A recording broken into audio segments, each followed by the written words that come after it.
오미크론 변이의 급격한 확산으로 코로나19 신규 환자가 14,518명으로 또 역대 최다 규모가 됐습니다. 하루 확진자가 사흘 만에 2배로 늘었는데 정부는 모레부터 선별진료소 신속 상원 검사를 전국으로 확대하기로 했습니다. 더불어민주당 이재명 대선 후보가 광주를 찾아 5.18 정신의 헌법 명문화와 군 공항 이전 지원 등 광주 공약을 발표했습니다. 법원의 제동으로 양자 TV 토론이 무산된 가운데 국민의힘은 기존 합의대로 오는 31일 제3회 장소에서 양자 토론을 하자고 제안했습니다. 대법원이 조국 전 법무부 장관의 부인 정경심 전 동양대 교수에 대해 징역 4년을 선고했습니다. 1, 2심과 마찬가지로 딸 조미 씨의 입시 비리 혐의를 유죄로 인정했고 핵심 쟁점이던 동양대 PC의 증거 능력도 인정했습니다. 근로자가 사망하는 등 중대한 재해가 발생하면 경영 책임자까지 처벌하도록 하는 중대재해처벌법이 시행에 들어갔습니다. 사망자가 1명 이상 발생할 경우 경영진의 1년 이상의 징역형이 가능해져 처벌이 강화됩니다. 미 연방준비제도가 3월 금리 인상을 시사하면서 올해 안에 서너 차례 금리를 올릴 것이라는 전망도 나오고 있습니다. 긴축 우려로 불확실성이 커지면서 코스피는 장중 2,700선이 무너지는 등 급락하고 있습니다. 북한이 오늘 아침 함흥 일대에서 동해상으로 단거리 탄도미사일로 추정되는 발사체 2발을 또 발사했습니다. 탄도미사일로 확인될 경우 모라토리엄 해제 가능성을 시사한 지 일주일 만에 무력 시비가 됩니다.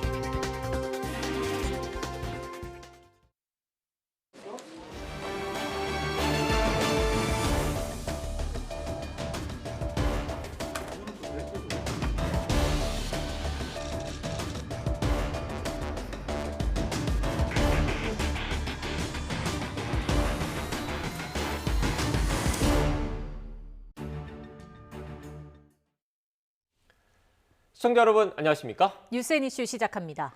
오미크론 변이 대유행이 본격화하면서 코로나19 신규 환자가 14,000명을 넘었습니다. 사흘째 역대 최다 기록을 이어갔습니다. 지난 25일 처음으로 8,000명을 넘었는데 불과 사흘 만에 신규 확진자 수는 2배 가까이 급증했습니다. 취재기자 연결하겠습니다. 개훈이 기자.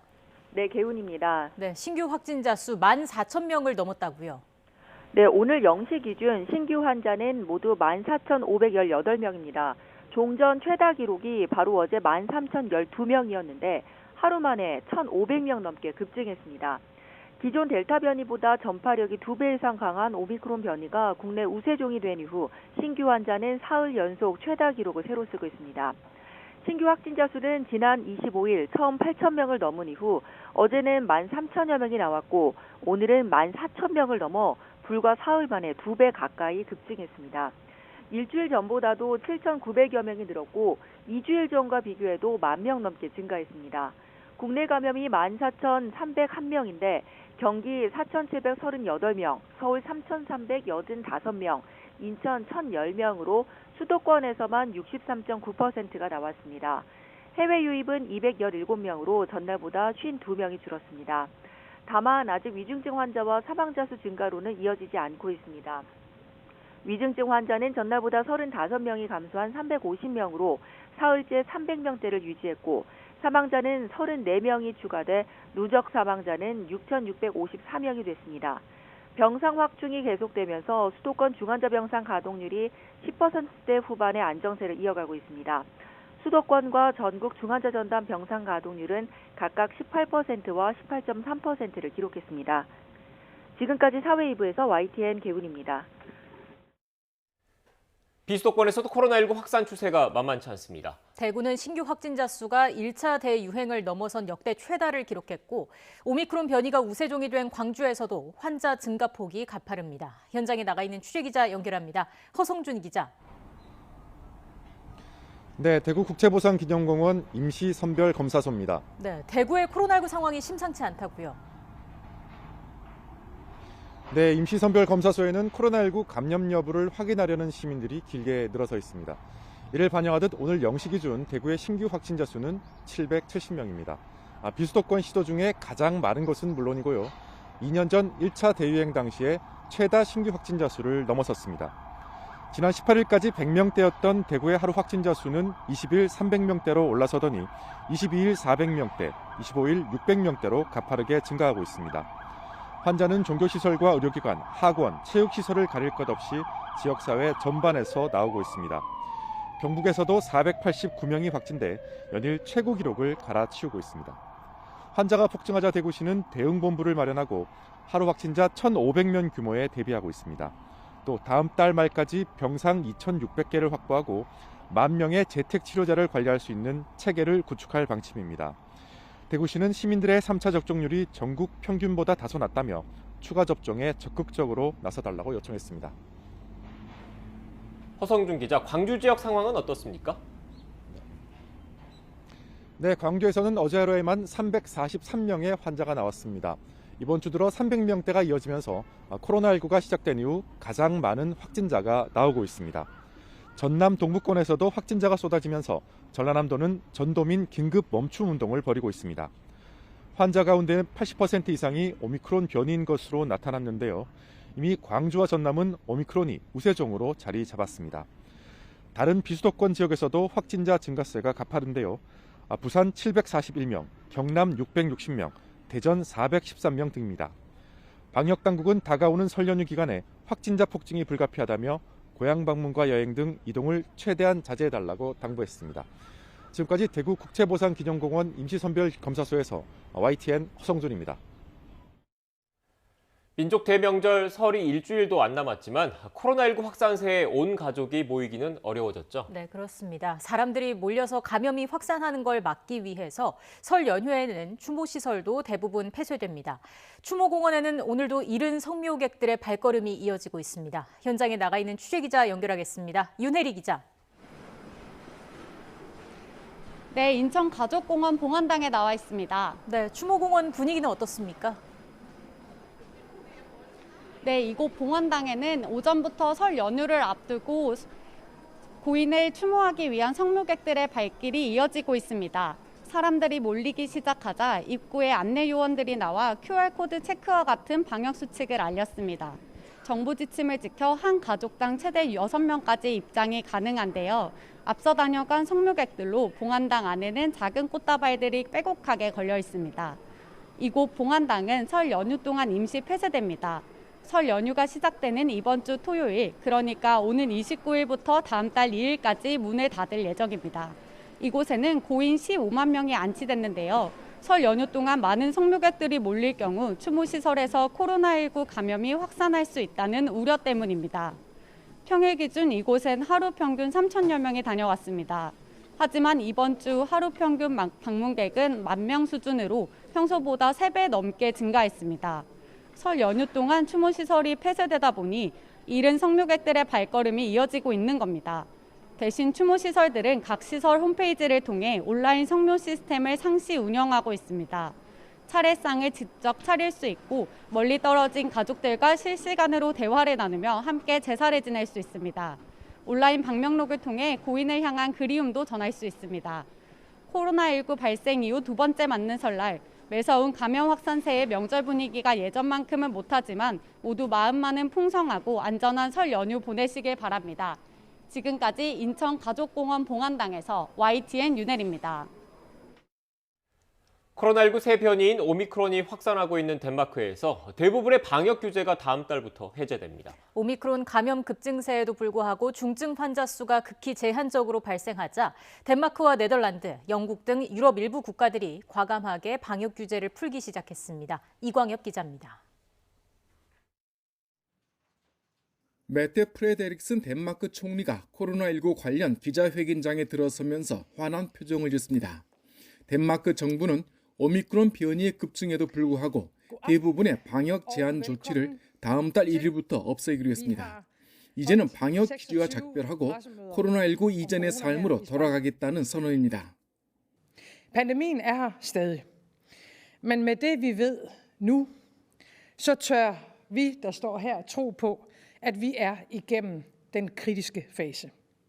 덴마크 정부는 오미크론 변이 감염이 치솟고 있지만 백신 접종률이 높고 중증 환자 수도 적어 보건 체계에 큰 부담이 되지 않는다고 판단했습니다.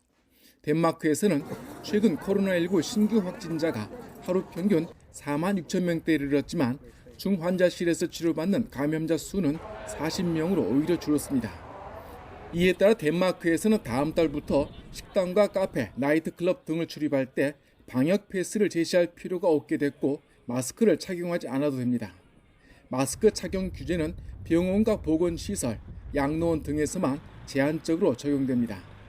앞서 유럽에서 가장 엄격한 방역 정책을 고수하던 네덜란드는 식당과 술집 등의 영업시간 제한 등 방역 규제를 일부 완화했습니다.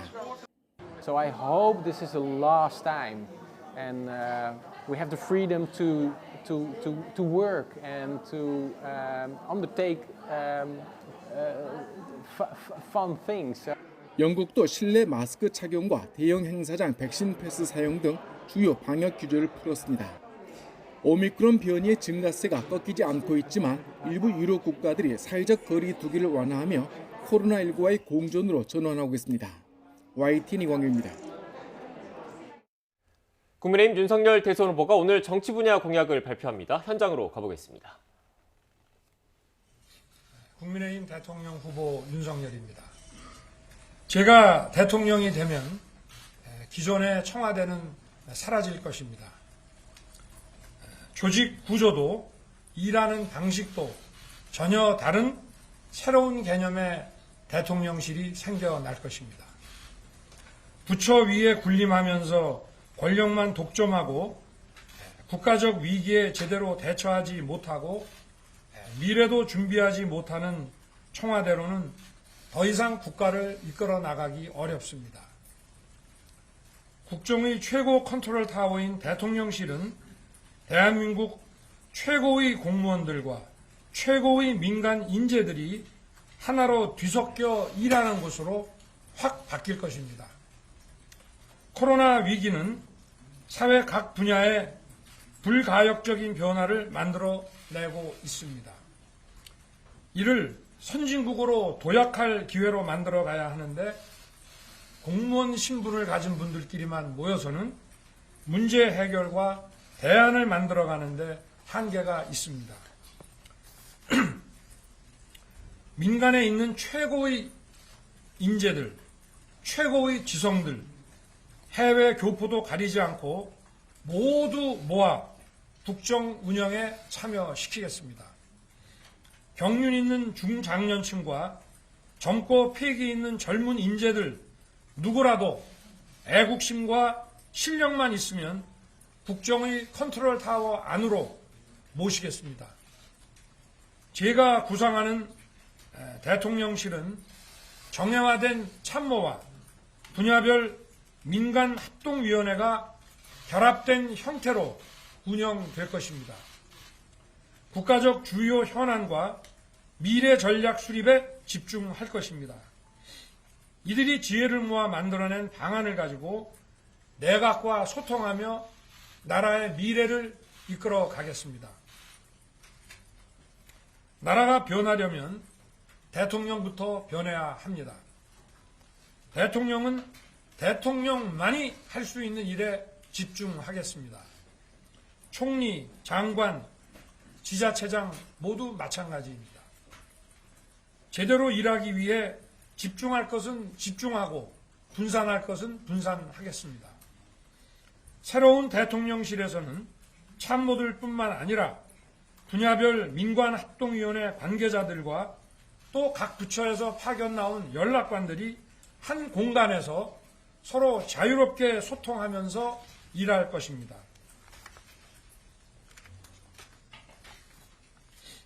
국민과 소통하는 일하는 대통령이 되기 위해서는 제왕적 대통령의 잔재를 철저히 청산해야 합니다.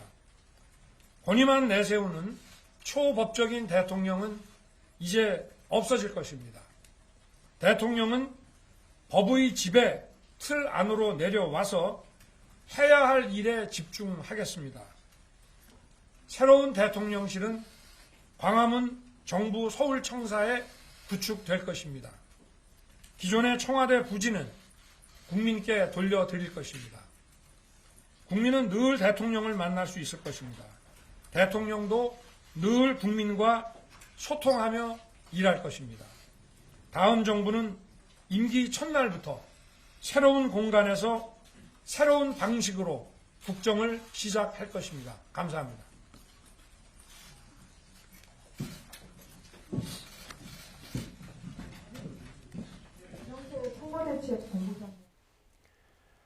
네, 지금까지 국민의힘 윤석열 후보의 정치 분야 공약 발표 장면을 생중계로 전해드렸습니다. 주요 내용을 간략하게 다시 한번 정리해드리겠습니다. 먼저 자신이 집권하면 기존의 청와대는 사라지고 새로운 개념의 대통령실이 생길 것이라고 밝혔습니다. 구체적으로 정형화된 참모와 분야별 민간합동위원회가 결합된 형태가 될 것이라면서 대통령은 대통령만 할 수 있는 일에 집중하겠다고 강조했습니다.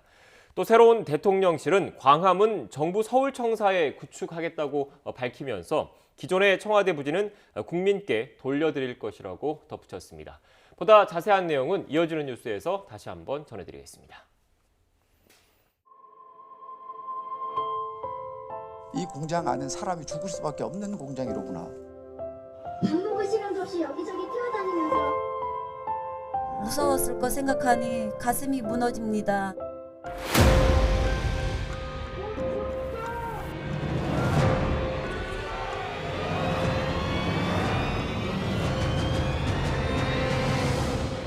물류창고 공사 현장에서 폭발 사고와 함께 화재가 나.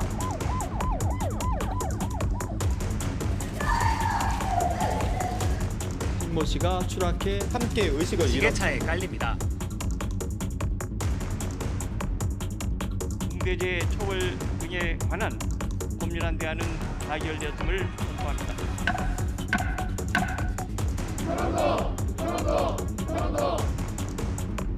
경영계가 생각하기에 감당하기 힘든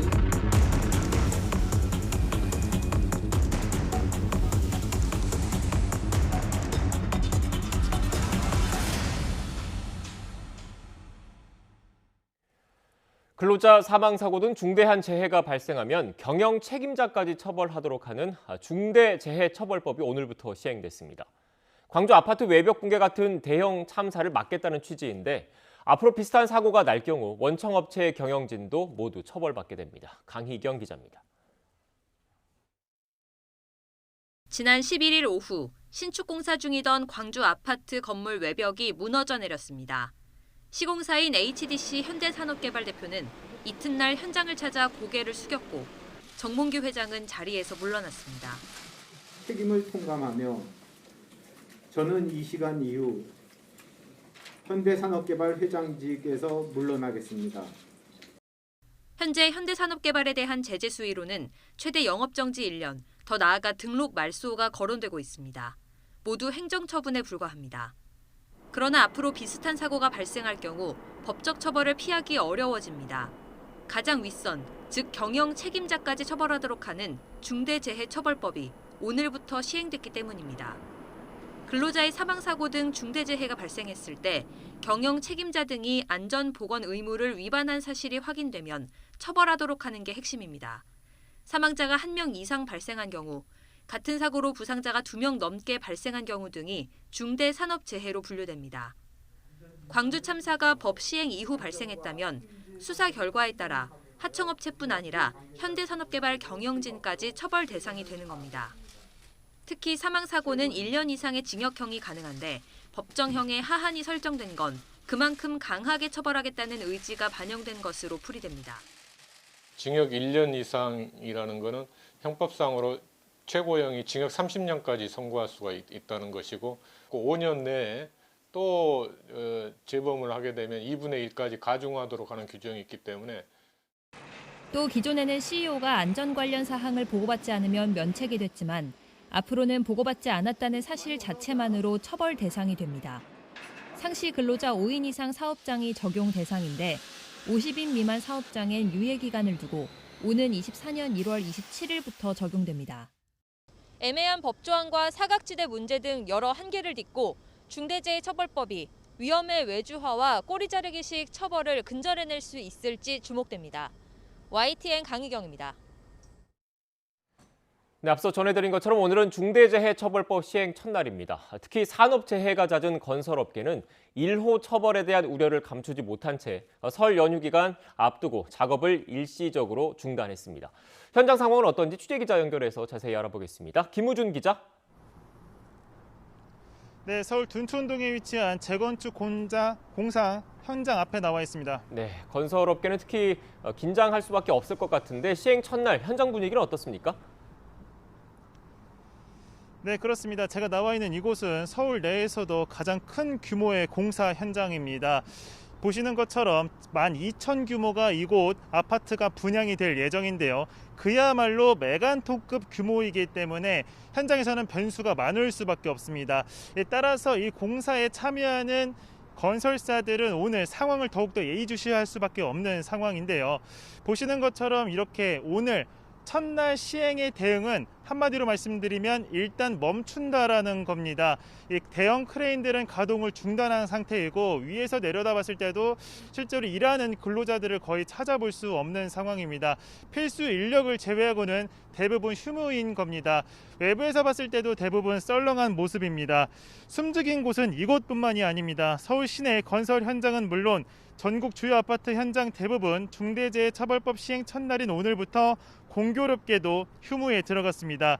이유는 다양합니다. 현대건설은 오늘을 현장 환경의 날로 정해서 전국 현장의 공정을 모두 중단했고 내일은 직원과 협력사까지 참여하는 안전 워크숍을 진행합니다. 설 연휴가 끝난 뒤에도 이틀간 휴무를 더 이어간다는 방침입니다. 대우건설과 DL 측도 오늘과 내일 리프레시데이 등으로 정하고 설 연휴를 앞당겨 시행합니다. 이를 두고 노동계를 중심으로 산재가 잦은 건설사들이 처벌 1호를 피하기 위해 꼼수를 부리는 건 아니냐는 비판도 제기됐는데요. 노동계 측은 오늘 시행에 들어간 중대재해처벌법에 빈틈이 많다는 입장입니다. 산재 사고가 시설이 열악한 소규모 작업장에서 집중되는 만큼 이번 법 적용에서 제외된 5인 미만의 사업장, 오는 2024년까지 시행이 유예된 50인 미만의 사업장에 대한 보완이 필요하다는 겁니다. 이에 대해 중소기업들은 현실적으로 지킬 수 없는 법이라고 맞서고 있는 상황입니다. 이들은 법 규정은 모호한 데다 처벌은 강력해 그 모든 걸 준비하려면 회사 문을 닫아야 할 지경이라며 볼멘 소리를 내고 있습니다. 고용노동부와 국토부 등 각 부처는 법 시행을 앞두고 각종 해설서 등을 배포했지만 범위가 너무 포괄적이고 모호한 규정이 많은 만큼 시행 초기 현장에서의 각종 혼란은 한동안 이어질 것으로 보입니다. 지금까지 서울 둔촌동 재건축 공사 현장에서 YTN 김우진입니다. 미국 중앙은행인 연방준비제도가 정례회의를 마친 뒤 조만간 금리를 인상하는 게 적절하다고 밝혔습니다. 이르면 3월부터 인상 가능성을 보였는데 상승 출발했던 미국 증시 혼조세로 마감했습니다. 워싱턴 강태욱 특파원입니다. 연준이 조기금리 인상의 의지를 내놨습니다. 당장의 기준금리는 동결이라고 밝혔습니다. 제로금리 수준인 현재의 0에서 0.25%를 유지하겠다는 겁니다. 하지만 고용 상황 개선과 지속적인 인플레이션을 고려해 조만간 금리를 인상하겠다고 말했습니다. Today, in support of these goals, the Federal Open Market Committee kept its policy interest rate near zero and stated its expectation that an increase in this rate would soon be appropriate. 연준은 또 현재 진행 중인 자산 매입 축소는 기존 방침을 유지하기로 했습니다. 지난 11월과 12월에 각각 150억 달러씩 축소해 왔고 이번 달부터 2배인 300억 달러로 늘리기로 한 일정입니다. 이에 따라 3월에 마무리한다는 계획입니다. 연준은 또 목표치를 넘는 인플레가 고착화하지 않도록 물가 안정 목표에 헌신할 것이라고 강조했습니다. 그러면서 1년여에 걸쳐 물가 상승률이 내려갈 것으로 예상하지만 정도가 심화할 위험도 있다고 내다봤습니다. We will remain attentive to risks, including the risk that high inflation is more persistent than expected, and are prepared to respond as appropriate to achieve our goals. 뉴욕 증시는 기대감에 상승 출발했지만 파월 의장의 기자회견 직후 하락으로 돌아섰습니다. 등락을 거듭한 끝에 다우와 S&P는 하락 마감했고 나스닥은 강보합 수준에서 장을 마쳤습니다. 워싱턴에서 YTN 강태욱입니다. 네, 앞서 전해드린 것처럼 미국 중앙은행인 연방준비제도가 3월 금리 인상 가능성을 내비쳤죠. 시장의 예상과 크게 벗어나진 않았지만 매파적 성향이 드러났다 이런 분석이 나오는 가운데 우리 증시는 장중 한때 2,700선이 무너졌습니다. 한국거래소에 나가 있는 취재기자 연결해서 현재 우리 증시 상황 알아보겠습니다. 권남기 기자. 네, 한국거래소에 나와 있습니다. 네, 지금 국내 증시 어떻게 움직이고 있습니까? 네, 오늘 코스피는 2,700선이 무너졌습니다. 코스피가 2,700선 아래로 내려간 건 13개월 만인데요. 코스닥 지수도 전날보다 하락세입니다. 그동안 미국 연방준비제도의 연방공개시장위원회 FOMC를 앞두고 긴축 우려가 계속되며 불확실성이 컸습니다. 연준은 일단 1월 기준금리 인상을 하진 않았는데요. 제롬 파월 연준 의장은 조건이 된다면 3월은 금리를 올릴 수 있다고 말했습니다. 시장에선 연준이 올해 안에 서너 차례 금리를 올릴 거란 관측이 나옵니다. 파월 의장 역시 기준금리를 올릴 여력이 충분하다는 입장을 밝혔습니다. 국내 증시도 긴축 우려에 연일 부진한 모습을 보이고 있는데요. 파월 의장의 이번 기자회견이 예상보다 매파적이었다. 그러니까 긴축 가능성을 다소 강하게 내비쳤다는 평가에 주가가 약세를 보인다는 분석이 나옵니다. 여기에 더해 오미크론 변이 확산과 러시아, 우크라이나 갈등과 같은 여러 악재가 겹치며 증시를 억누르고 있습니다. 정부는 연준의 이번 회의 결과가 다소 매파적이었다고 진단하면서도 국내 금융시장에 미치는 영향은 크지 않을 것으로 전망했습니다. 한국은행도 회의 결과가 시장 예상과 대체로 맞아떨어졌다며 필요하면 시장 안정화 조치를 준비할 계획이라고 밝혔습니다. 지금까지 한국거래소에서 YTN 권남기입니다. 조국 전 법무부 장관의 부인인 정경심 전 동양대 교수에 대한 대법원의 최종 판단이 나왔습니다. 1, 2심과 마찬가지로 자녀 입시 비리 혐의가 유죄로 인정돼 징역 4년의 실형이 확정됐습니다. 핵심 쟁점이었던 동양대 PC의 증거 능력도 인정됐습니다. 현장 취재기자 연결하겠습니다. 우철희 기자. 네, 대법원입니다. 네, 대법원이 정경심 전 교수에 대한 유죄를 확정했다고요. 네, 그렇습니다. 대법원은 조금 전 조국 전 법무부 장관의 부인인 정경심 전 동양대 교수의 상고심 선고기일을 열었습니다. 징역 4년에 벌금 5천만 원을 선고한 원심을 확정했습니다. 조국 전 장관이 장관 후보자로 지명된 지난 2019년 8월 일가를 둘러싼 의혹이 불거져 검찰이 수사에 착수한 지 2년 5개월여 만에 대법원 판단이 나온 겁니다. 정 전 교수에게 적용된 혐의는 크게 3가지로 자녀 입시 비리와 사모펀드 비리 그리고 증거 인멸로 나뉩니다. 대법원은 1, 2심 판단대로 동양대 총장 표창장 등 이른바 7대 스펙을 위조 또는 허위로 보고 자녀 입시 비리 혐의를 유죄로 인정했습니다. 딸 조민 씨의 표창장과 각종 확인서를 위조하거나 경력을 거짓으로 적어 부산대 의학전문대학원의 입학 전형 업무 등을 방해했다고 판단한 겁니다. 대법원은 또 사모펀드 비리에서 미공개 정보 이용 주식 장내 매수 혐의, 증거를 숨기도록 지시한 혐의 유죄와 그 밖에 허위 컨설팅 명목 자금 횡령, 미공개 정보 이용 주식 장외 매수 혐의 무죄 등의 원심 판결도 유지했습니다. 네, 오늘 대법원 선고의 핵심 쟁점이 동양대 PC의 증거 능력 인정 여부였는데 대법원이 적법한 증거로 채택을 한 거죠. 네, 그렇습니다. 동양대 PC는 정경심 전 교수의 자녀 입시 비리 혐의를 증명할 핵심 물증으로 꼽힙니다. 딸 조민 씨의 위조된 동양대 총장 표창장과 허위 경력에 기재된 서울대 인턴 확인서 등이 담겼기 때문입니다.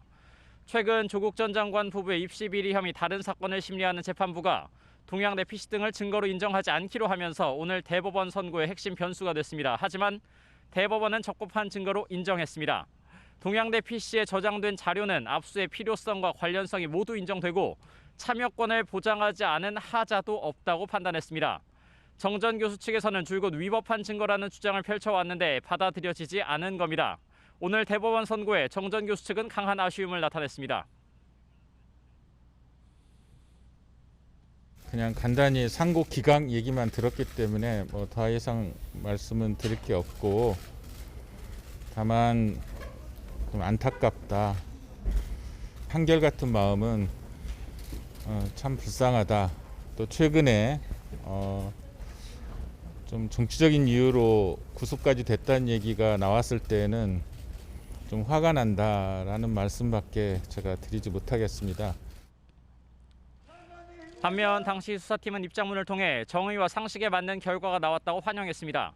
오늘 대법원이 정 전 교수의 자녀 입시 비리 혐의 등을 유죄로 확정하면서 조국 전 장관 부부의 다른 입시 비리 혐의 사건 재판에도 영향을 미칠 전망입니다. 지금까지 대법원에서 YTN 우철입니다. 민주당 이재명 대선 후보는 오늘 광주를 찾아 지역 공약을 발표하는 등 텃밭 민심 다잡기에 나섰습니다. 국민의힘 윤석열 대선 후보는 민주당 정치 쇄신안 막대응 차원에서 정치 분야 공약을 발표했습니다. 국회 취재기자 연결합니다. 박석용 기자.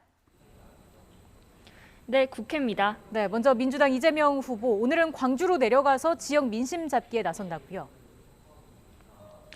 네, 이재명 후보는 경기 지역 메타버스 일정을 취소하고 오늘 광주로 내려갔습니다.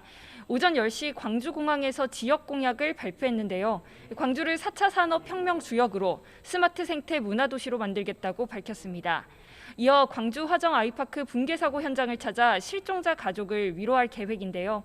후진국형 사고가 발생한 데 대해 여당 대선 후보로서 사과하고 산재 특단 대책, 노동안전보건청 설립 등 체계화된 산재 지원을 약속할 예정입니다. 오후에는 광주 전통시장 등에서 시민들과 만나 지지를 호소하는데요. 이 일정에는 이낙연 전 대표도 동행하며 원팀 정신을 강조할 방침입니다. 네, 국민의힘 윤석열 대선 후보의 상황도 알아보겠습니다. 조금 전에 윤 후보가 정치 분야 공약을 발표했는데 어떤 내용이었는지 다시 한번 정리해 주시죠. 네, 윤석열 후보는 오늘 오전 11시 서울 여의도 국민의힘 당사에서 정치 분야 공약을 발표했는데요. 먼저 윤 후보는 기존 청와대는 사라질 것이라며 국정 최고 컨트롤 타워인 대통령실은 최고 인재들로 위원회를 구성해 정예화한 참모와 함께 일하는 곳으로 바꾸겠다고 말했습니다. 또 기존 청와대 부지를 국민께 돌려드리겠다며 대통령실을 광화문 정부 서울청사에 설치하고 대통령 관저는 삼청동 총리공관 등으로 옮기는 방안을 검토하고 있다고 설명했습니다. 윤 후보는 지금까지 유지된 제왕적 대통령제의 조직 구조와 업무 방식으로는 국가 위기를 해결해 나갈 수 없다는 것을 인식했다고 설명했습니다. 이번 쇄신안 발표는 최근 민주당에서 정치 쇄신안을 내놓은 데 대한 맞대응 차원으로도 풀이되는데요. 국민의힘은 또 조금 전 설 연휴 대선 후보 토론과 관련한 입장도 냈습니다. 사자 토론 대신 제3의 장소에서 양자 토론을 하자고 민주당에 제안한 겁니다. TV토론 협상단장인 성일종 의원은 최근 양자 TV토론에 법원이 제동을 걸었던 건 방송사 토론회가 선거에 미치는 영향이 크다는 점 때문이라고 설명했습니다. 그러면서 방송사 초청이 아닌 양자 합의에 의한 개최는 무방한 것으로 판단된다고 설명했습니다. 다자 토론에 대해서는 선관위가 주최하는 3회 법정 토론회의 횟수를 늘리는 것에 불과하다면서도 필요하다면 추후 협의를 통해 날짜를 조율하겠다고 덧붙였습니다. 자, 그리고 제3지대 후보들은 오늘 여성, 과학 정책 등 각 후보별 전문 분야에 대한 행보를 이어간다고요. 네, 정의당 심상정 후보는 오늘 여성 경찰관들과 만나 대화를 나누고 도보 순찰에도 동행합니다. 성범죄와 아동학대 범죄 수사 등 업무 관련 지원 방안과 성평등을 위한 치안 정책 등을 이야기할 것으로 보입니다. 국민의당 안철수 후보는 선대위 회의를 주재한 뒤 YTN 사이언스가 주최하는 과학기술 정책 토론회에 참석합니다. 오후에는 부산 지역 기초의원들의 지지선언 행사에 참석해 새 분리기에 나섭니다. 새로운 물결 김동연 후보는 라디오와 유튜브 방송에 출연해 정책 구상과 국정 운영 비전을 밝힐 계획인데요. 오늘 아침 SNS에서는 민주당 이재명 후보가 자신의 양자 토론 제안을 받은 만큼 윤석열 후보의 화답도 기대한다며 토론회 합류를 요청했습니다. 네, 이어서 국회 일정도 알아보겠습니다. 오늘 열리는 윤리특별위원회에서 윤미향, 이상직, 박덕흠 의원의 제명안이 상정된다고요. 네, 국회 윤리특별위원회는 오늘 전체 회의를 열고 무소속 윤미향, 이상직 의원과 국민의힘 박덕흠 의원 제명안을 상정합니다. 민주당은 윤리특위 자문위에서 새 의원에 대한 의원직 제명이 필요하다는 의견을 낸 만큼 절차에 즉각 착수해야 한다며 전체 회의를 소집했습니다. 하지만 국민의힘이 송영길 대표 선언에 따라 민주당이 쇼하듯 일방적으로 징계를 논의하는 것에 응할 수 없다며 불참을 예고했기 때문에 진통이 예상되고 있습니다. 올해 첫 추경안 심사 등을 위한 2월 임시국회도 오늘부터 30일 동안 열리는데요. 오늘 개회식 이후 열리는 본회의에서는 김부겸 국무총리가 14조 원 규모의 코로나19 피해 지원 추경안의 세부 내용을 설명하는 시정연설을 할 예정입니다. 상임위원회별 추경안 심사는 설 연휴가 끝나는 다음 달 3일부터 시작되고 7일부터는 예산결산특별위원회 심사가 진행됩니다. 지금까지 국회에서 YTN 박서경입니다.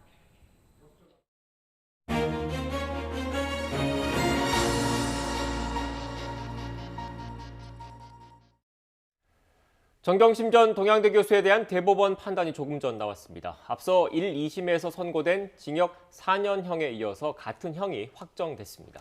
한편 오늘부터 기업 현장에선 중대재해처벌법이 시행됩니다. 인명사고와 같은 중대재해가 발생하면 사업주에 대한 형사처벌이 강화됩니다.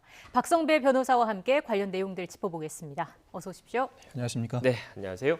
앞서 저희가 정경심 전 교수 측 변호인의 인터뷰 내용도 간략하게 지금 보내드렸는데 변호인이 이렇게 밝혔습니다. 간단히 상고기각 얘기만 들었다 이렇게 밝혔는데 그러니까 대법원에서 그 2심 판단에 법리적으로 그리고 또 형량에도 양형에도 문제가 없었다 이렇게 좀 판단을 했다라고 봐야 되는 겁니까? 2심이 판단한 입시 비리, 자본시장법 위반, 증거인멸 등 각종 쟁점에 대해서 더 이상 그 논의를 이어갈 필요가 없다는 판단을 한 것입니다. 네. 형량 자체는 사실상 문제가 제기될 여지가 없었습니다. 상고를 하려면 피고인에게 징역 10년 이상이 선고된 경우이어야 하는데 그런 상황이 아니기 때문에 결국은 유무죄 판단만 남은 상태에서 대법원이 더 이상 유무죄 판단을 논할 필요가 없다. 법리적으로 사실관계 파악에 어떠한 문제도 없다는 판단을 한 것입니다. 네, 일단 그 혐의가 어떻게 나뉘는지를 다시 한번 정리해 볼 필요가 있을 것 같아요. 네.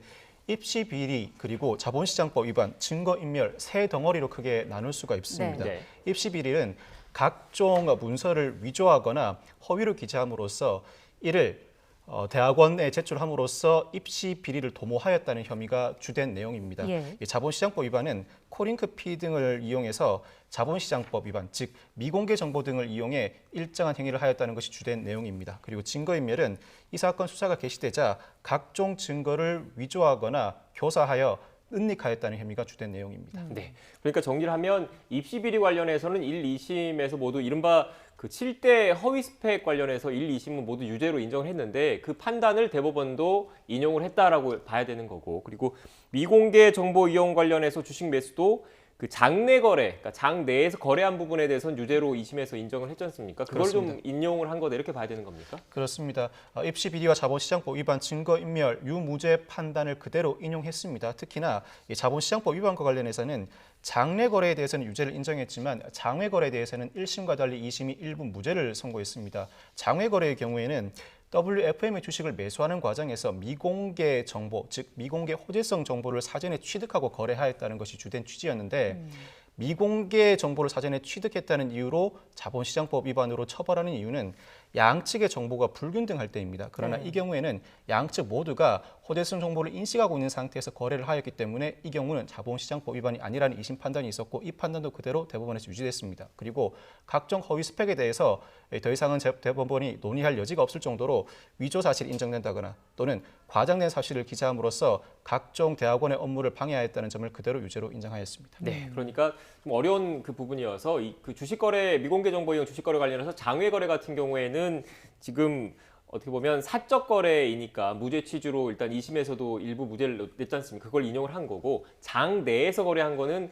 시장 질서 교란의 그 여지가 있다 이렇게 보고 유죄로 봤다 이렇게 봐야 되는 겁니까? 그렇게 볼 여지도 있고요. 특히 장외 거래의 경우에는 장내 거래와 다르게 특히 이 사건의 경우에는 특별히 정보의 불균형성이 없었다. 매수하는 입장에서도 호재성 정보를 인식하고 있었지만 매도하는 입장에서도 호재성 정보를 인식하고 매수인에게 일정한 이익을 부과할 목적으로 매매 거래를 체결하였다는 점이 주된 내용으로 보입니다. 더더군다나 증거인멸과 관련해서도 1심과 2심의 판단이 달라진 부분이 있습니다. 1심에서 무죄로 인정했던 자산 관리자를 이용한 자택 및 사무실 보관 자료 은닉 혐의에 대해서 2심이 유죄를 인정했었는데 1심에서는 정경심 교수가 증거은닉의 공동정범이라는 판단하에 무죄를 선고했지만 2심에서는 공동정범이 아닌 교사범이라고 판단했기 때문입니다. 즉 자신에 관해서 불리한 자료를 인멸하는 행위 자체는 처벌하지 않습니다. 이에 따라서 그 행위를 직접 실행하였다면 공동정범으로서 처벌하지 않지만 2심이 판단하기에는 자신이 직접 실행했다기보다는 자산관리사를 이용해 증거를 은닉하였다는 점은 교사로 평가할 수 있기 때문에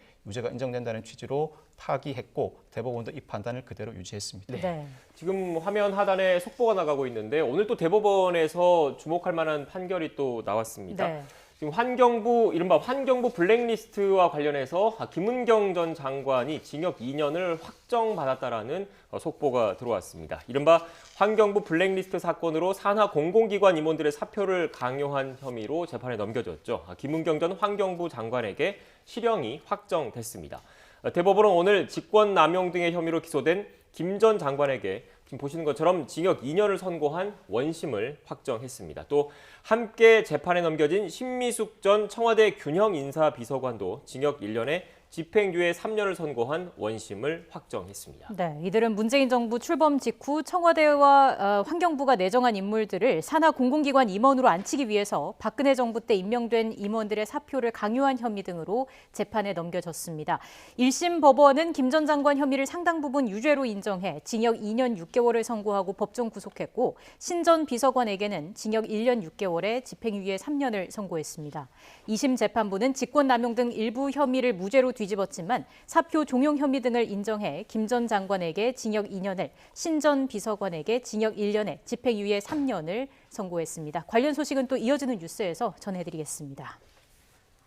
네, 변호사님 관련된 속보가 들어왔으니까 이 내용도 좀 간략하게 좀 짚어보고 가죠. 결국 그러니까 법원에서 대법원이 그 산하 공공기관 임원들 사표를 강요한 혐의가 있다. 그래서 이와 관련해서 좀 처벌을 받아야 된다. 이런 취지로 판결을 확정했다. 이렇게 봐야 되는 겁니까? 그동안 정부가 새로 들어서게 된 경우에 새로 들어선 정부가 일정한 인사 방향에 따라서 공공기관의 산하 기관장들의 인사 조치를 이루어진 경우가 왕왕 있었습니다. 그렇지만 이 사건의 경우에는 환경부 장관이 공공기관장의 의사에 반해서 사표를 수리하도록 강요하였다는 혐의, 즉 일정한 인사 조치에 따라서 조치를 취했다는 것이 형사처벌 대상이 될 수 있는지가 큰 쟁점이었습니다. 네. 큰 흐름으로 서로 대립되었던 논리였는데 그렇지만 대법원이 볼 때에는 원심 판단과 마찬가지로 공공기관장의 의사에 반해서 무리하게 사표를 수리하는 행위는 직권남용 행위에 해당한다. 이는 정권 교체에 따라서 일정한 정부의 방침에 따른 행위라고 하더라도 정당성이 부여되지 않는다는 점을 명시적으로 판시했다는 점에서 의미가 있어 보입니다. 네. 조금 전 속보가 들어온 내용이기 때문에 변호사님께 간략하게 좀 여쭤봤고 다시 그 정경심 전 교수 관련된 이야기를 좀 해보겠습니다. 오늘 또 핵심 쟁점이 있었잖아요. 이른바 동양대 PC의 증거 능력을 재판부가 인정을 할 것인지 말 것인지에 대해서 좀 관심이 쏠렸는데 일단 인정을 한 거죠, 대법원이. 그렇습니다. 수사 현실에서 일정한 물건을 압수할 때는 사전에 압수수색 영장을 받아서 압수수색을 하기도 하지만 당사자로부터 임의 제출 형식으로 그 물건을 제출받아 압수하기도 합니다. 임의 제출을 받게 된 경우에는 그 자료를 탐색하는 과정을 거치게 되죠. 그렇지만 그 탐색 과정에서 애초에 의도하지 않은 별도의 범죄 사실이 또다시 드러날 수도 있습니다. 이 경우에 관련 대법원 전원 합의체에서는 애초 압수의 동기가 되었던 범죄 사실과 관련해서만 탐색을 해야 하고 별도의 범죄 사실이 드러났을 때는 법원으로부터 압수수색 영장을 다시 받아야 한다고 판시를 한 바가 있습니다. 이 점과 관련해서 특별히 동양대 PC와 관련해서는 문제될 여지가 없다고 판시했습니다. 또 한 가지 더 중요한 쟁점은 임의 제출을 하는 당사자가 소유 관리자인 경우도 있지만 제3자인 경우도 있습니다. 소유 관리자가 임의 제출물을 임의로 제출한 경우에는 자연스럽게 수사기관은 그 소유 관리자를 상대로 일정한 절차 참여권을 보장하게 됩니다. 복제, 탐지, 출력 과정에서 그 당사자에게 참여할 수 있는 기회를 보장하게 되고 압수 목록도 교부하게 되는데 제3자가 임의 제출을 한 경우에는 수사기관이 간과하는 경우가 들어 있습니다. 실질적인 피압수자라고 할 수 있는 소유 관리자에게 일정한 참여권을 보장하지 않는 경우가 있는데 이 동양대 PC에서는 실제 소유 관리자가 누구인지가 쟁점이 되었던 것입니다. 즉 동양대 측의 조교가 이 동양대 PC를 제출했습니다만 이 조교를 제3자로 볼 것인지 실질적으로 피압수자에 해당하는 소유 관리자가 정경심 교수로 볼 것인지의 그 쟁점이 갈려 있었습니다. 만약 정경심 교수가 실질적인 소유 관리자라면 피압수자에 해당하는 정경심 교수에게 일정한 절차 참여권을 보장하고 압수 목록을 교부해야 함에도 그 절차는 전혀 이루어지지 않았습니다. 그렇지만 이 제3자 즉 동양대와 조교가 실질적인 피압수자다. 그동안 보관해온 소유 관리자가 동양대나 조교라고 판단하게 되면 그에게는 일정한 절차 참여권을 보장했다고 볼 수 있기 때문에 더 이상 압수수색과 관련된 문제는 제기될 여지가 없습니다. 이 점과 관련해 대법원이 소유 관리라고 하면 압수수색 당시에 현실적으로 지배 관리하고 있어야 한다. 그렇지만 이 사건에서는 정경심 교수가 오랜 시간 동안 동양대 PC를 사용하지 않았기 때문에 실질적인 피압수에 해당하지 않아 그에게 일정한 절차 참여권을 보장해 줄 필요가 없다는 취지로 판시했습니다. 그런데 지금 이게 좀 쟁점이 됐던 게 지금 오늘 그 재판 관련된 대법원에서 나온 거는 딸 조미 씨와 관련된 내용이지 않습니까? 그런데 이것 외에 다른 입시 비리 혐의 재판도 좀 진행이 되고 있잖아요. 그런데 그 재판부에서 다른 재판부에서 이 동양대 PC의 증거 능력과 관련해서 좀 논란이 불거지고 있기 때문에 대법원이 어떤 판단을 할지가 좀 관심이 쏠린 거지 않습니까? 이 압수수색과 관련한 문제점은 기존부터 제기되어 왔었습니다만 특히나 초미의 관심사가 되었던 이유는 언급하신 것처럼 다른 법원 재판부에서 이 사건 임의 제출물의 증거 능력을 부인하겠다는 취지의 태도를 취했기 때문입니다. 그런데 이 사건에서는 쟁점은 동일합니다. 이 동양대 PC 자체가 실질적인 피압수자가 정경심 교수로서 별도로 존재함에도 불구하고 그에게 일정한 절차 참여권을 보장하지 않았으므로 증거 능력이 부인된다는 취지로 증거 능력을 부여할 수 없다고 일종의 판시를 한 것인데 오늘 대법원 판결 선고 결과 실질적인 피압수자가 정경심 교수가 아니다. 오랜 시간 동안 사용하지 않았다면 압수수색 당시에 현실적으로 사용, 관리하였다고 볼 수 없기 때문에 실질적인 피압수자인 동양대나 그 조교의 절차 보장을 한 것만으로도 충분하다는 판시가 이루어졌기 때문에 아마 또 다른 재판 진행 상황에서도 큰 영향을 미치기는 어렵다. 오히려 검찰이 이 또 다른 재판부의 그 태도에 대해서 상당히 편파적으로 재판을 진행한다는 이유로 기피 신청을 한 바가 있습니다. 기피 신청이 받아들여질 가능성이 오히려 더 높아졌습니다. 네, 그러니까 지금 우리 그 사법 체계상 재판부는 독립적으로 그 재판부가 판단을 하지만 대법원의 판시, 대법원의 판례라는 게 어떻게 보면 기준점이 되는 측면이 좀 있는 거지 않습니까? 그래서 그렇습니다. 이 부분에도 일정 부분 영향을 미칠 수밖에 없다라는 말씀으로 들리네요. 네, 대법원의 판례가 기준점이 되기 때문에 영향을 미칠 수밖에 없고 더더군다나 오늘 대법원 판례 선고 내용이 사실상 동일한 증거를 대상으로 한 판례 선고 내용입니다. 실질적인 기속력이 미친다고 평가할 수밖에 없고 이 다른 재판부의 재판에도 향후 큰 영향을 미칠 수밖에 없습니다. 네. 자, 이렇게 해서 검찰이 수사에 착수한 지 2년 5개월여 만에 대법원 선고가 내려졌고요. 정경심 전 교수의 남은 형기가 한 2년 4개월 정도입니다. 2024년 한 6월까지 수감이 되게 되는 거죠? 그렇습니다. 그 기간까지 특별한 가석방이 이루어지지 않는 이상은 온전하게 형기를 채울 것으로 보입니다.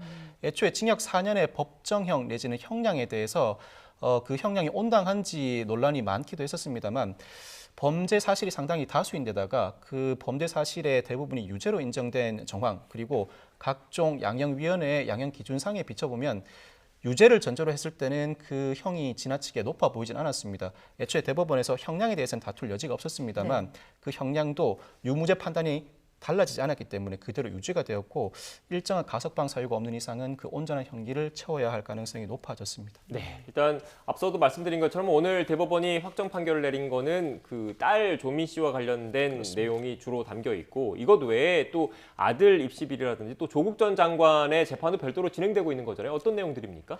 조국 전 장관과 관련된 별도 재판 내용은 유재수 전 부산시 경제부시장 감찰 무마 혐의 그리고 아들과 관련한 입시 비리 혐의 등으로 재판이 진행되고 있습니다. 물론 이 사건에서는 오늘 대법원 선고가 이루어진 사건과 별도의 쟁점들이 다수 존재하고 다른 증거들도 산재해 있습니다만 입시 비리와 관련해서는 공통된 증거들도 상당히 많이 포함되어 있습니다. 오늘 대법원 판결 선고로 인해서 특히 증거 능력과 관련된 법적 판단은 이 재판부가 달리 판단할 여지가 상당히 줄어들었기 때문에 직접적으로 조 전 장관의 재판에 영향을 미치고 일부분은 유죄가 인정될 가능성이 상당히 높아진 상황이라고 평가할 수 있습니다. 네, 그러니까 다시 한번 좀 정리를 하면 앞서 말씀하셨던 증거 능력과 관련된 그러니까 아들 입시 비리 혐의 관련된 재판에서 핵심 쟁점이 됐던 게 이 동양대 PC의 증거 능력을 인정할지 안 할지 여부였는데 대법원이 인정을 해버려서 다른 재판부, 그러니까 별도의 재판부에서도 그 부분은 영향을 미칠 수밖에 없다 이렇게 지금 이해를 하면 되겠습니까? 예, 그렇게 이해를 하시면 될 것 같습니다. 실질적인 기속력이 미친다고 보시면 될 것 같습니다. 네, 지금 조 전 장관의 그 관련된 내용은 어떤 건지 좀 구체적으로 좀 더 설명을 해주시겠습니까? 예, 조 전 장관이 유재수 전 부산시 경제부시장 감찰을 무마한 혐의를 받고 있습니다. 즉 정치적인 사안으로서 상당 기간 재판을 받아왔었고 그리고 자녀 입시 비리 혐의 등으로 재판을 받아오기도 했었는데 일정한 수사는 정경심 교수와 조 전 장관 동시에 이루어진 부분도 있습니다. 그렇지만 정경심 교수에 대한 수사가 일정 부분 상당히 마무리된 상황이었기 때문에 먼저 기소가 이루어져서 재판이 상당히 빨리 진행돼 왔었고 조 전 장관에 대해서는 다소 뒤늦게 기소가 되었습니다만 정경심 교수에 대한 재판이 상당 부분 진행돼 있다. 즉 이 사건의 판결 결과를 보기 위해서 일정 부분 기다린 면도 있습니다. 즉 공통된 혐의라고 할 수 있는 자녀 입시 비리 외에도 조 전 장관과 관련해서는 유재수 전 부산시 경제부시장 감찰 무마 의혹 등 각종 정치적인 쟁점이 있기 때문에 이 부분과 관련해서는 특별히 객관적인 증거보다는 각종 관련자들의 진술이 상당히 중요한 영향을 미칠 가능성이 높습니다. 앞으로 증인 신문이 상당히 활발히 진행되면서 양측의 공방이 치열하게 전개될 것으로 예상됩니다. 지금 그 정경심 전 교수 같은 경우에는 오늘 확정 판결 받은 거는 뭐 그 딸 조미 씨 관련된 거 그리고 미공개 정보 이용한 주식 매수 혐의 관련된 등이 그게 좀 적용돼서 확정 판결을 받은 거잖아요. 그런데 변호사님께서 앞서 말씀하셨던 아들 입시 비리 관련해서는 조 전 장관과 정경심 전 교수가 어떻게 보면 같이 혐의를 좀 적용받고 그렇습니다. 있는 것이기 네. 때문에 이 건과 별도로 추가적으로 그 사법적인 판단이 나온다면 별도로 지금 적용이 되는 겁니까? 어떻게 되는 겁니까? 결론이 달라질 여지도 상당히 있습니다. 이 아들 입시 비리와 관련해서는 딸 입시 비리와 무관하게 업무방해에 이르지 못했다고 판단될 여지도 있습니다. 네. 즉 온전히 동양대 PC만으로 딸 입시 비리 혐의가 유죄로 인정된 사안은 아닙니다. 이 동양대 PC의 증거 자료 외에도 각종 관련자들의 진술과 객관적이라고 볼 수 있는 각종 자료들이 현출되었기 때문인데 아들 입시 비리 의혹과 관련해서는 그 정도의 자료가 충분히 현출되지 않았을 가능성도 충분히 남아 있습니다. 네. 예단할 수는 없는 상황이라고 평가할 수 있지만 다만 법리적인 판단 부분에서 동양대 PC의 증거 자료도 충분히 증거 자료로 쓰일 수 있는 상황이기 때문에 유죄 가능성이 조금 더 높아졌다고 평가할 수 있는 수준입니다. 네, 알겠습니다. 오늘 지금 뭐 대법원에서 딸 조민 씨 등과 관련된 그 혐의가 확정이 됐는데 또 별도로 다른 재판들이 또 진행되고 있기 때문에 이 재판 결과는 어떻게 나올지를 좀 더 지켜봐야 한다는 말씀인 것 같고요. 주제를 좀 바꿔볼까요? 네, 오늘부터 중대재해처벌법이 시행이 됩니다. 어디에 어떻게 적용이 되는 건지 간략하게 정리를 한번 해주시죠. 근로자 5명 미만 사업장을 제외한 전 사업장에 적용됩니다. 그동안 산업재해가 발생했을 때, 즉 상당수의 사람들이 사망하거나 부상을 입었음에도 불구하고 정작 책임을 져야 할 최고위직에 있는 사람들은 책임을 지지 않는다는 비판이 상존해 왔습니다. 네. 중대재해처벌법이 시행되게 되면서 이러한 사건이 발생했을 때 사업주 내지는 그 사업자가 회사인 경우에는 경영 책임자가 일정한 책임을 져야 할 상황이 벌어졌습니다. 즉 구체적으로 그 사고와 관련해 인과관계가 입증되지 않는다고 하더라도 평소 안전 확보 의무를 이행하지 않았다면 형사처벌을 받게 될 길이 열리게 된 셈입니다. 네, 그러니까 뭐 사망 사고라든지 중대한 인명 사고가 났다고 해서 발생했다고 해서 바로 경영 최고 책임자가 처벌받는 게 아니라 그 과정에서 이거를 미연에 방지하기 위한 제 역할을 안 했을 경우에 처벌을 받는다라는 말씀이신 것 같은데. 그렇습니다. 모든 사고가 아니라 사망자가 1명 이상 발생하거나 같은 사고로 6개월 이상 치료가 필요한 부상자가 2명 이상 발생한 경우에 평소에 사업주나 경영 책임자가 안전 확보 의무를 이행하지 않았다는 점까지 입증되어야 중대재해처벌법에 따라 처벌됩니다. 그렇지만 이 정도만 해도 기존의 업무상 과실치사상으로 처벌하기 위해서는 사업주나 경영 책임자가 구체적으로 이 사고와 관련해 일정한 책임을 져야 할 인과관계가 입증되어야 합니다만 그 정도 입증에 이르지 않는다고 하더라도 일정한 조건만 갖춰지면 처벌받는 길이 열리게 되었다는 것입니다. 네. 의미 있는 내용을 담고 있는데 하지만 또 사각지대가 있다 이런 지적도 나오더라고요. 앞서 말씀을 해주신 것처럼 5인 미만 소규모 사업장은 적용 대상에서 제외가 된 거잖아요. 그렇습니다. 5인 미만 소규모 사업장은 적용 대상에서 제외되게 됩니다. 5인 미만 소규모 사업장의 경우에는 중대재해처벌법이 적용되게 되면 그 사업자가 지나치게 큰 부담을 안게 되고 더더군다나 이 법에는 징벌적 손해배상 제도도 부담돼 있습니다. 징벌적 손해배상 제도가 온전히 시행되게 되면 그 사업주가 더 이상의 사업을 진행하지 못하겠다는 이유로 제외하게 된 것인데 일정한 꼼수가 이루어질 수도 있겠죠. 사업장을 산산조각으로 쪼개므로써 5인 미만 사업장을 다양하게 구성할 가능성도 있습니다. 그렇지만 이러한 정도의 꼼수는 수사기관이나 재판부가 용인하지 않을 것으로 보입니다. 사실상 하나의 사업장임에도 불구하고 일정한 법의 적용을 피하기 위한 쪼개기 의혹은 충분히 입증 가능하기 때문에 이 점에 대한 입법적인 보완도 필요하지만 수사 현장이나 법원 재판 실무를 통해서도 충분히 수사와 재판이 이루어질 것으로 예상됩니다. 네, 마지막으로 간략하게 지금 오늘부터 시행된 법이고 제정된 처음으로 도입된 법안이기 때문에 그 앞서 말씀하셨던 것처럼 그 경영 책임자의 입증 그 뭐랄까요 사고 원인의 사고를 방지하기 위해서 노력을 했는지를 입증하는 게 사실 어떻게 보면 가장 핵심 쟁점이 되지 않을까 싶은데 이것과 관련해서 판례 등이 좀 더 쌓여야 되는 측면이 좀 있는 겁니까? 어떻습니까? 중대재해처벌법이 중요한 이유는 말씀하신 것처럼 구체적인 인과관계가 입증되지 않는다고 하더라도 사업주 측에 형사처벌을 부과할 수 있다. 그리고 통상 공사 현장에서는 원청 이하 하청 기업들이 여러 가지 난립해 있는 경우가 많습니다. 하청 기업의 근로자가 사망한 경우에도 원청의 사업주가 처벌할 수 있다. 그리고 징벌적 손해배상 제도가 도입되었다는 것입니다. 이러한 내용들은 상당히 파격적이라고 평가할 수 있는데 앞으로 수사와 재판 실무 그리고 민사소송 과정에서 이러저러한 문제점들이 제기될 여지가 상당히 많습니다. 이러한 문제점들을 도입해서 하나하나 다듬어 나간다면 온전히 법의 취지를 살리면서도 법의 적용의 모호성으로 인한 폐해도 줄일 수 있을 것으로 보입니다. 네, 알겠습니다. 지금까지 박성배 변호사와 함께 관련 내용들 짚어봤습니다. 오늘 말씀 고맙습니다. 감사합니다.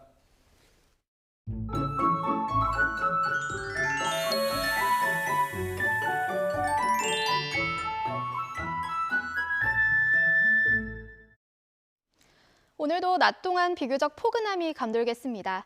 서울은 아침에 영하권을 보였지만 낮 기온이 영상 4도까지 오르면서 예년보다 2도가량 높겠습니다. 다만 오늘도 대기질이 탁해 아쉽습니다. 현재 전국 대부분 지역의 초미세먼지 농도가 나쁨 수준을 보이고 있고 특히 전북에서는 초미세먼지 주의보도 발령 중입니다. 호흡기 관리에 각별히 신경 써주셔야겠습니다. 오늘 전국 하늘에 가끔 구름 많겠고 전남과 영남 동해안에는 건조주의보가 내려졌습니다. 강원 북부 동해안에는 저녁까지 빗방울이 떨어지거나 눈이 날리는 곳이 있겠습니다. 오늘 낮 기온은 어제보다 2도에서 4도가량 낮겠습니다. 서울 4도, 청주 5도, 광주 7도, 부산 11도까지 오르겠습니다. 날씨였습니다. 네, 뉴스 앤 이슈 2부는 정치권 소식으로 문을 열겠습니다. 저희는 잠시 뒤에 뵙겠습니다.